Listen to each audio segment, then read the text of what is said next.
Ola, eu son Inés Eu son Pablo. e hoxe vamos a facer un experimento sobre un minuto de ciencia en galego. De que trata este experimento?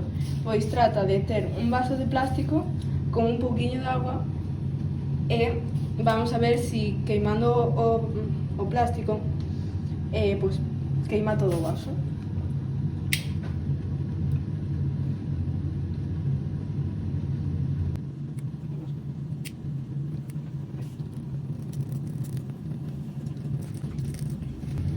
Como vedes, non queima máis abaixo da auga. Isto débese a unha propiedade que teñen todos os corpos chamado capacidade calorífica, é dicir, a capacidade que teñen os materiais para almacenar o calor. Neste caso, a auga ten unha capacidade calorífica maior que a do vaso.